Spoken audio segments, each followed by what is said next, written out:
Hello and welcome to this part 2 of the Ddl Create. In this video I'm going to be creating a sequence.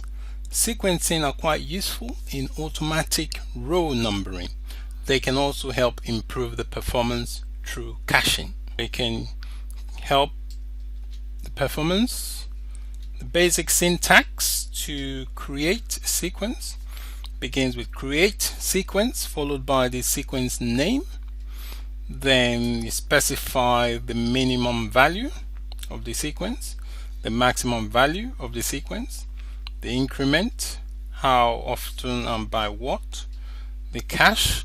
The cache value, the cache basically is a storage, so it can cache a certain amount of sequence. For example, you can specify say 30, so it stores a sequence of 30 in cache to make it fast to access, easily accessible.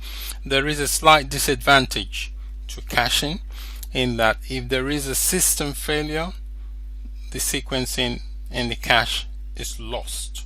So when the system comes back up, it then creates a gap because Oracle restarts the sequencing. So but you can adjust this by using the alter command, which is another DLL command. You can use that to alter the sequencing so that it ties up with how it was before the system failure. Alternatively, you can specify a no cache, which means nothing is stored in cache. This has a slight disadvantage in that it can slow the performance, in that you have to specify a sequence each time because there's nothing stored in the cache. The advantage to this, on the other hand, is that if there is a system failure, nothing is lost because there's nothing stored in cache. I have got Toad for Oracle Editor opened. I'm going to be creating a sequence that will be used to reference the destination table.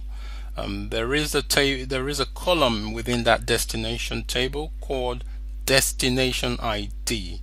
That column will be suitable for using this sequence. So to start, I'll do a create sequence.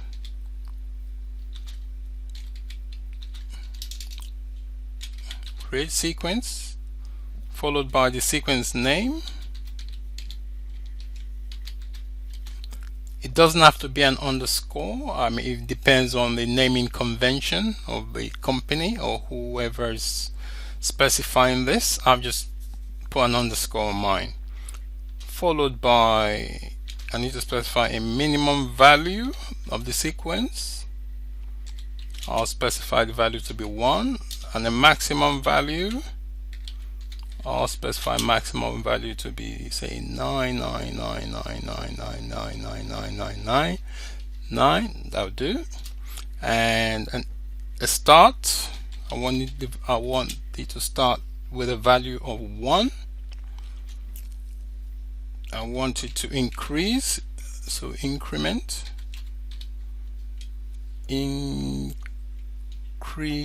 I want it to increase by 1. I want a cache of 30. Okay, why have I got this here? It doesn't like something. Okay, so I've got the create sequence command followed by the sequence name, followed by the minimum value, the maximum value. I want it to start from 1 with an increment by 1 and a cache of 30. So if I run this, if successful, I should have a message here saying sequence created. I don't know why this is here, so I just need to check this. Okay, so now that the script for the sequence has been written, I just need to execute for the sequence to be created. So I click the execute button, check everything looks okay. click execute. There you go. It says sequence created. So the sequence has been created. So to be able to use the sequence, this is what I'll need to do now that the sequence has been created. Say I needed to insert data into a column with that destination ID. All I need to do when it comes to the numbering, I just do DST underscore sequence dot next